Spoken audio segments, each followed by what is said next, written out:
Le bureau du loisir. Bonjour, bienvenue au bureau du loisir. Je suis accompagné du bon Mathieu et moi, c'est David. Salut. Mathieu, tu as eu la chance récemment de voyager pour le travail. Oui. Et tu as fait des petites acquisitions croustillantes. Raconte-nous oui. un peu. Et moi, j'amène toujours un sac vide. Là, j'amène toujours un sac vide bien tassé au fond de ma valise. Fait comme ça, tout mon linge sale, je peux le mettre dans mon sac vide et remplir ma valise de nouveaux jeux. Hein, voilà Ta valise un peu plus rigide. le génie du consommateur compulsif. Oui, le génie du jeu. Le génie du jeu. Alors oui, j'ai ramené 8 nouveaux jeux. Puis mon but aujourd'hui avec la capsule, c'était de faire un festival. Ouais. De jouer de façon continue aux 8 jeux, 2 fois chacun, donc 16 parties dans une journée. Très, très ambitieux. Très ambitieux, puis ça n'arrive jamais, ce genre de journée-là, le temps qu'on a manque. On va essayer les jeux, puis on va vous en parler à chaud, en fait. Première impression, pas trop de réflexion. Là, on vient de terminer Captain Flip. Captain Flip, oui, de la nouvelle maison d'édition Playpunk de Antoine Bauza et Thomas Provost. Donc, un jeu familial. Qu'est-ce que t'en as pensé, David? Ben, c'est un jeu où on pige des tuiles au hasard. Il y a un petit peu de suspense parce qu'on décide de la placer sur la face qu'on pige où on tourne. Jeu familial. Oui. Très beau jeu. La mécanique fonctionne. C'est pas un jeu de gamer, là, par exemple. C'est un peu trop simpliste, à mon avis. Oui, c'est très très simple. Ça repose beaucoup sur la chance. Donc, c'est le fun pour peut-être un petit dimanche après-midi avec des jeunes enfants. Ouais. Je pense que ça peut vraiment être le fun. Le jeu aussi, en tout cas pour l'instant en France, quand il va sortir au Québec, j'imagine qu'il sera pas trop cher non plus, mais... C'est ça. Ça, c'est abordable, peut-être. Ouais, je pense Bonne que affaire familiale. Un jeu de Paolo Mori, quand même, qui est quand même un designer reconnu aussi, là, qui a fait Arkea Society, Libertalia, Ethnos, Blitzkrieg. Fait quand même des jeux importants. Là. Des petits moments d'excitation. Des fois, là, quand tu fais des combos avec les tuiles, tu peux perdre des points ou en faire plus.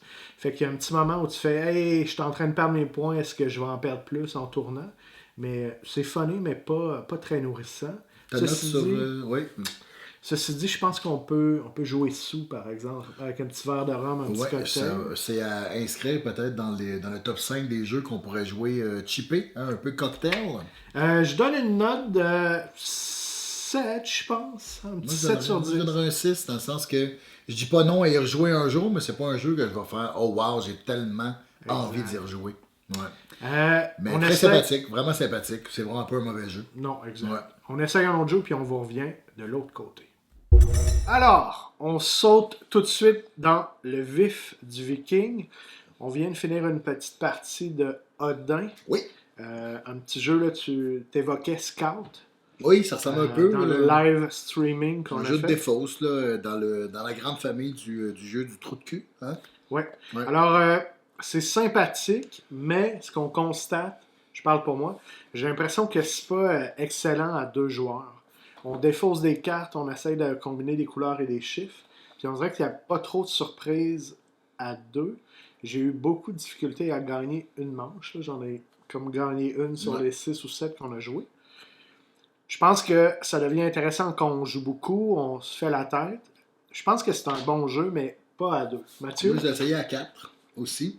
À 4, il y avait vraiment plus de surprises. Ça venait d'un petit peu plus... Tu sais, les menaces éventuelles peuvent venir de tous les joueurs aussi, puis il y a plus de variété au niveau des couleurs.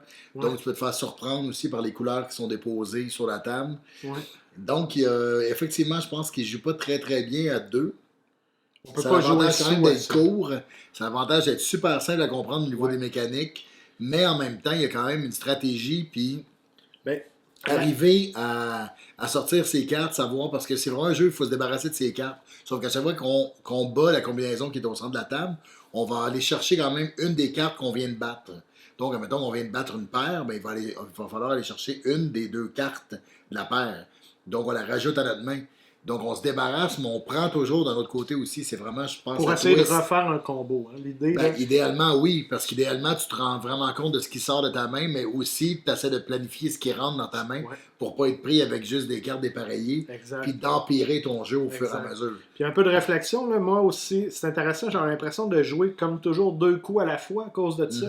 Tu cherches à te débarrasser de tes cartes, mais tu le sais que tu vas prendre. Fait qu'il faut que tu planifies déjà, en tout cas, tout ça.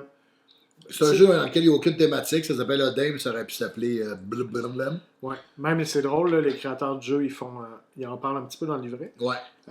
C'est ça, donc meilleur à plusieurs. Mécanique assez simple à comprendre, mais de la maîtriser, là, être bon à la mécanique, c'est une autre histoire aussi. Oui. Des fois, là, je fais. Ça s'explique vraiment comme en 3 minutes. Ouais, exact. Mais tu sais, je fais, j'aurais dû jouer défensif, passer un tour, mais du potentiel quand même. Donc, une espèce de petit jeu d'apéro, mais pour gamer. Oui, on peut dire ça.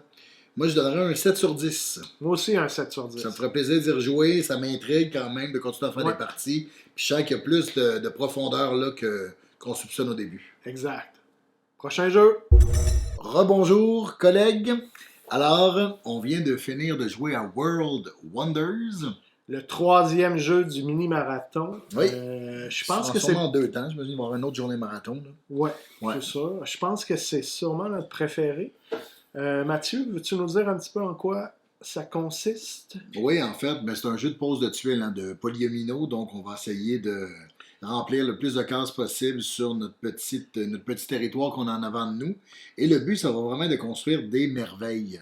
Il y a 21 merveilles dans le jeu, donc c'est vraiment le fun d'essayer de trouver, de remplir les conditions pour les merveilles. Fait, exemple, il faut qu'il y en ait une qui soit adjacente à 2 temples et à de l'eau. Fait que là, tu essaies de construire des temples. Et le fait de construire des bâtiments te font avancer sur des petites pistes aussi. Et ton but, ça va être d'être... Ça, c'est un temple, par exemple. C'est un petit polydomino, c'est ça que tu viens placer, mettons. Puis ton but, ça va être d'avancer sur tes petites tracks aussi sur ton plateau personnel parce que tu vas juste compter ton moins bon à la fin de la partie. Donc, il y a vraiment quelques petits twists originales sur quand même un genre qui a été beaucoup, beaucoup exploité.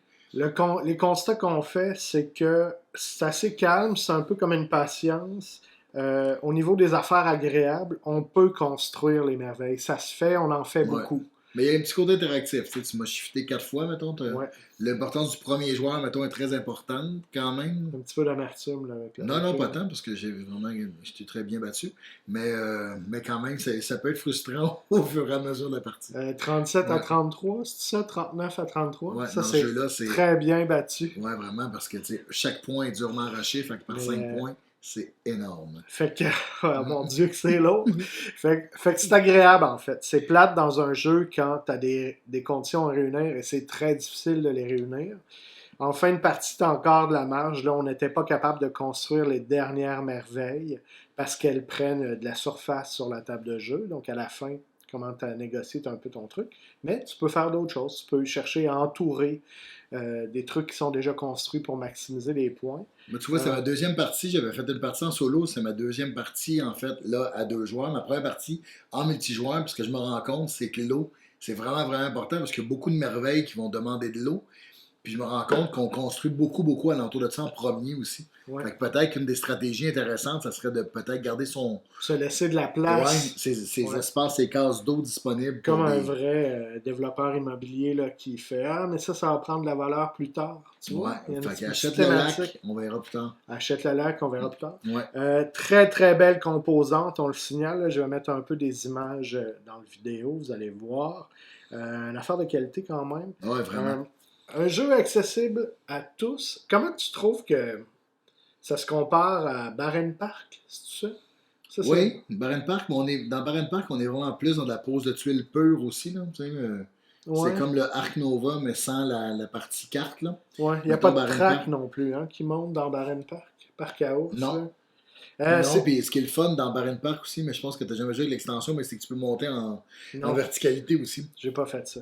Ici, on monte pas. Harding aime beaucoup monter en hauteur aussi. On monte pas en hauteur, mais les petites merveilles sont en 3D, sont magnifiques. Très bon jeu, envie de réessayer. Peut-être plus excitant à 2-3 joueurs, à 3-4 joueurs. Peut-être il y a un petit peu plus de compétition pour les merveilles. Puis la chose aussi qui est intéressante, c'est que quand tu construis une merveille, il y en a une nouvelle qui est présentée tout de suite dans le même tour. Comme mettons les 4 fois où je me suis fait shifter par David, j'ai pu reconstruire presque tout de suite après. J'ai été un peu chanceux. Fait que c'est pas si shifté que ça. Non. Shifté, mais par la chance aussi. Par la chance, évidemment, pas par la stratégie. Toujours un peu stratégie, parce que... C'est beaucoup de mauvaise foi. On dirait que je m'adresse à mon adolescent. On dirait que tu as envie de continuer quand même à confronter, c'est ça qui est beau. Oui, je mets des bûches. Mais non, mais ça, c'est agréable. C'est-à-dire que, mettons, le cas de figure où tu t'es fait shifter, il arrive quand même une nouvelle merveille Puis Exactement, tu qui peux te permet reprendre. de shifter l'autre à plat de couture. Ce qui veut donc dire que c'est intéressant de se faire un plan pour construire, mais aussi de mettre les bases pour pouvoir faire d'autres choses. Ben, c'est d'essayer de garder des options ouvertes, en fait. T'sais. Ça doit devenir encore plus agréable quand tu joues beaucoup. Comme beaucoup de jeux de société, là, évidemment, vous me direz.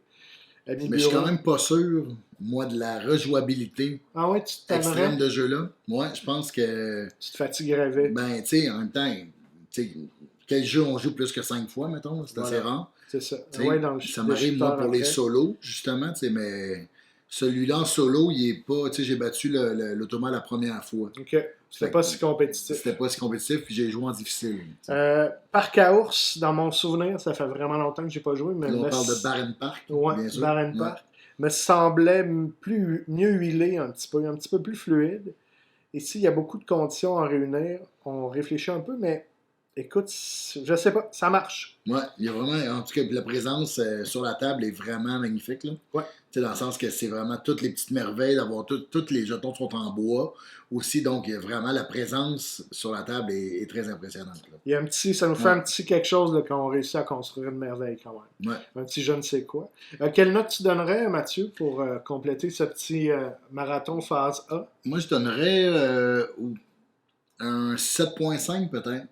Ouais. Ouais, un 7.5. Pour Euh, moi, c'est pas un 8. J'ai pas comme le plaisir que je retrouve dans un 8 normal, mettons. ok. Mais c'est quand même un jeu agréable, mais j'enlève peut-être un petit point 5 pour la rejouabilité aussi, parce que j'ai vraiment l'impression que ça doit quand même un peu se répéter. Moi, j'ai l'impression aussi un 7.5 là, au vu des autres jeux. Donc voilà, on se retrouve bientôt. N'oubliez pas de vous abonner à la chaîne, de nous laisser vos commentaires. Est-ce que vous avez hâte de jouer à ce jeu-là? Est-ce que vous y avez déjà joué? On veut savoir ce que vous en avez pensé. Et n'hésitez pas à activer les petites notifications. C'est vraiment important pour nous. C'est comme ça qu'on se rend compte que ce qu'on fait a un sens et rejoint d'autres personnes. Donc, merci de le faire. Puis si on se retrouve très bientôt sur le Bureau du loisir.